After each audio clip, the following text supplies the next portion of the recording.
Jadi karena sirik. Jadi orang masuk neraka itu karena sirik. Nah, ahli neraka ataupun ahli surga itu sebelum dia meninggal akan dikasih froskot atau dikasih uang muka, atau sudah merasakan di dunia ini. Tanda-tandanya sudah terasa di dunia ini. Jadi kalau orang itu di dalam dunianya merasa penderitaan batin, itu gambaran kalau di sananya juga kebalikannya juga gitu. Kalau sudah ada ketentraman batin, tidak ada ketakutan, tidak ada was-was, kekhawatiran, kegelisahan, nah itu pertanda bahwa ahli surga. Memang tidak ada jaminan untuk ke sana, tapi tanda-tanda itu ada. Belum tentu hujan memang, tapi mendung itu biasanya hujan. Napa niku saged disebut nrimo menika? Apa? Kalau tanda-tandanya orang surga.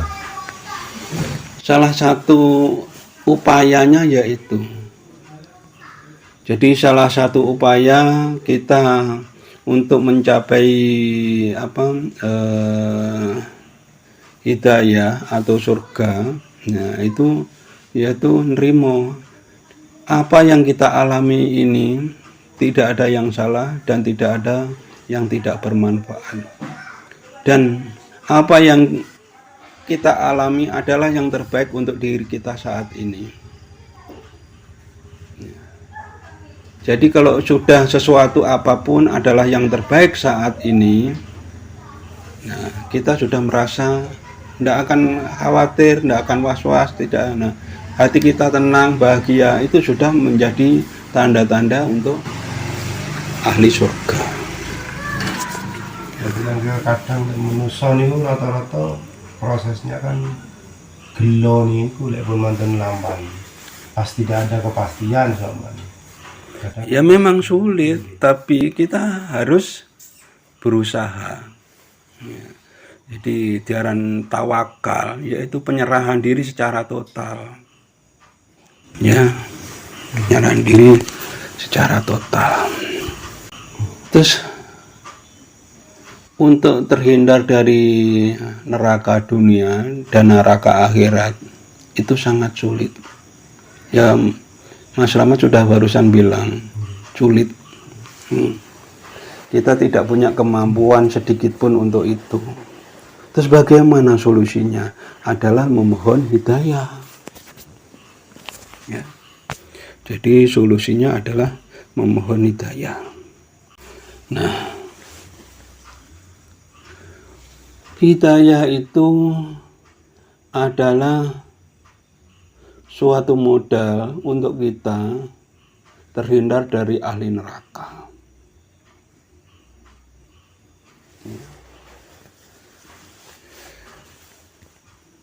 Jadi hidayah itu tidak bisa kita ini menunggu hidayah, tidak bisa.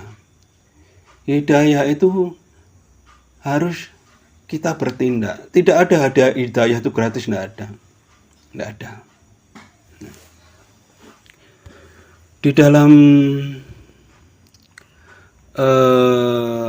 kita mendapatkan hidayah itu ada langkah-langkahnya. Hidayah itu apa? Apa sih hidayah? Anugerah itu pemberian, bukan hidayah. Mas Lutfi? Nah, hidayah itu petunjuk atau bimbingan dari Allah. Kita tanpa dapat petunjuk dan bimbingan dari Allah tidak bisa. Manusia tidak punya kemampuan apa-apa. Yang jelas pasti kesalahan bila mana tidak ada petunjuk dari Allah atau bimbingan dari Allah, pasti salah. Ya. Nah, untuk tidak salah yaitu kita minta bimbingan, minta hidayah dari Allah. Ya, hidayah itu bukan gratis. tidak ada satu upah tanpa kerjaan itu tidak ada. Benar enggak kira-kira? Nah. Terus untuk mendapatkan hidayah itu salah satunya adalah langkah pertama adalah tobat.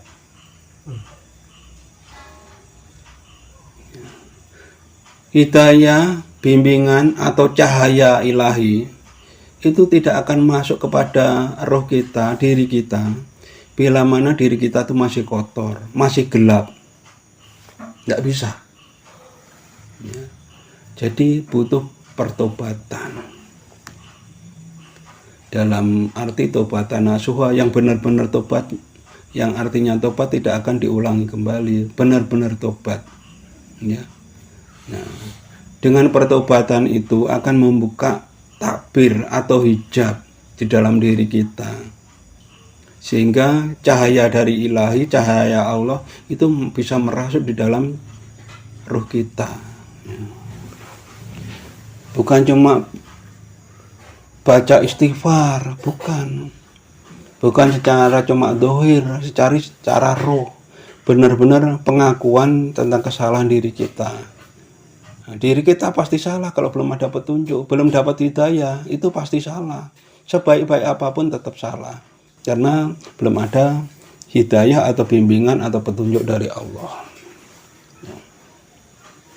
Ada pertanyaan sampai sini? Terus yang kedua, kita harus suhud.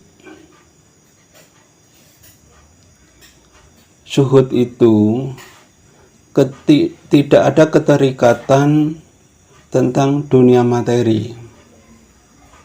Ya. Bukan berarti suhud itu harus kita fakir, kita miskin, bukan. Terus kita tidak punya apa-apa. Nah, itu bukan. Walaupun kita punya kaya, ya artinya kita punya harta ya yang sangat banyak, tapi tidak ada keterikatan dengan harta itu sudah dikatakan suhud. Tidak merasa berpemilikan. Ya, tidak memiliki, dan hilang pun kita tidak ada terpengaruh. Kadang ya tempo hari ada tamu di sini ya ngomong panjang lebar tentang suhud, ya. Ternyata, sepedanya ditaruh di depan, ada kucing naik ke atas jok, ya. Dari sini dengar krek krek krek, lari, aduh sepedaku, ya. Padahal bunyi krek krek dari ini, ya. Langsung lari. Saya dari sini tidak tahu itu bukan kucing ini. Nah, saya pikir, itu masih ada ketakutan tentang hartanya. Nah, itu belum suhud, walaupun ngomongnya belum. Nah, itu salah satunya.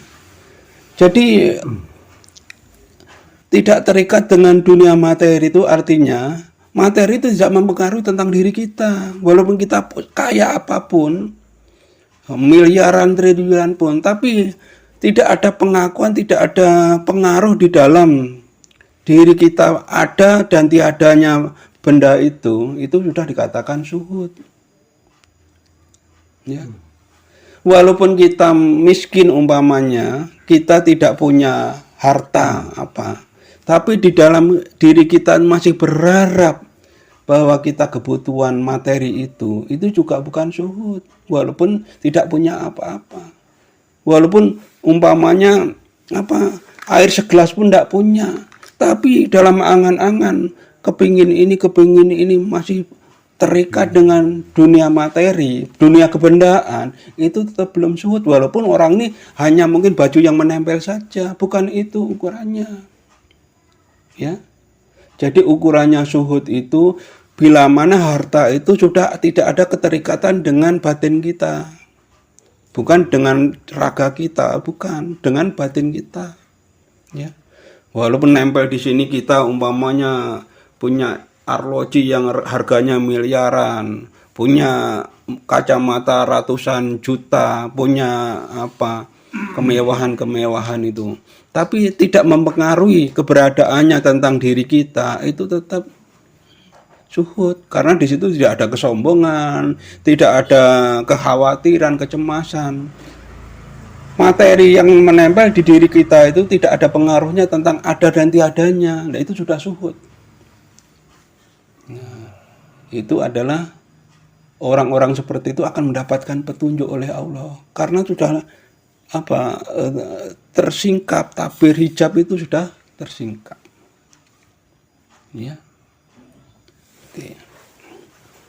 Ada pertanyaan.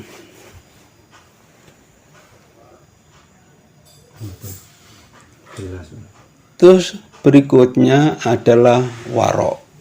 Apa warok? Apa maksud itu warok?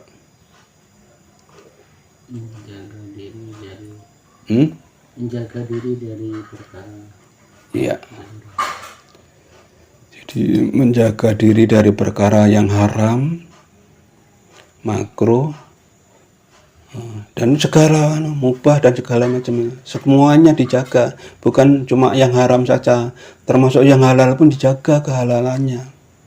Itu namanya warok, kehati-hatian, seperti yang diajarkan oleh guru-guru saya yang pernah saya ceritakan. Itu warok, kehati-hatian.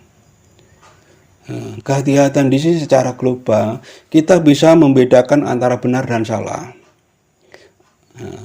antara gelap dan terang, ya, antara kebodohan dan kepandaian. Nah, itu kehati-hatiannya sudah bisa membedakan. Kehati-hatiannya di sana, tidak samar-samar lagi, kita benar-benar tahu, ya.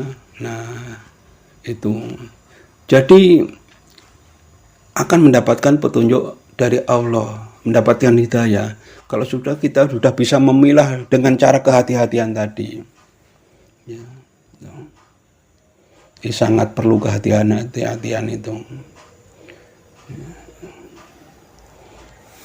Dalam kehati-hatian itu banyak faktor pendukungnya, ya, termasuk keilmuan kita, pemahaman kita, ya, itu semuanya mempengaruhi dari kewaroan kita. Ada pertanyaan. Terus berikutnya tawakal, berserah diri. Berserah diri dengan sepenuhnya. Ya, memang berserah diri ini sangat sulit, ya. Dari beberapa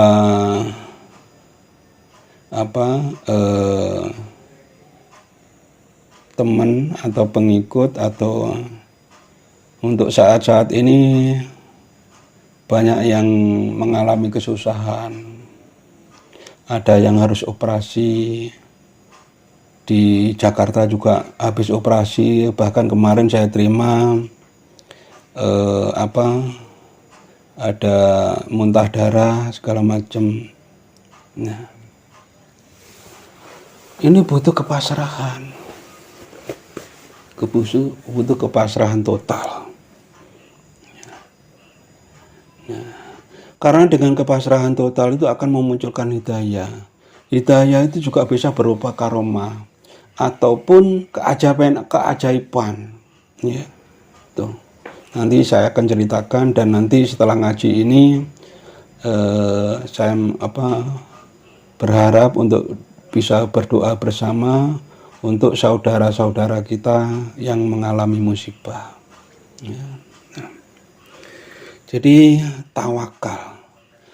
Kita dalam kondisi apapun, baik sehat, baik sakit, baik kaya, miskin, apapun kondisi kita, itu berserah diri. Tadi yang sudah disebutkan tadi, berserah diri. Ya.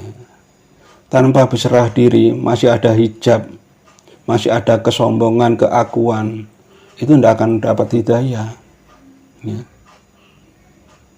Jadi itu salah satu faktor untuk kita bisa mendapatkan hidayah. Bukan hidayah itu gratis, kita memohon hidayah cuma kita ngomong berdoa gitu, tidak bisa, tidak bisa. Nggak bisa. Kalau hanya cuma lisan, hanya doa yang terucap, nggak bisa. Harus amal perbuatan kita. Apa tadi yang pertama? Apa nih? Oh iya. Subuh nomor kali nih. Nggih. Yang pertama tobat. Tobat, subuh kali hidayah, memberiku. Hidayah itu untuk yang dicapai. Terus untuk mencapai itu, tindakan kita satu adalah tobat. Yang kedua adalah suhud. Ya. Yang ketiga warok. Yang keempat adalah tawakal. Nah, itu masih belum cukup.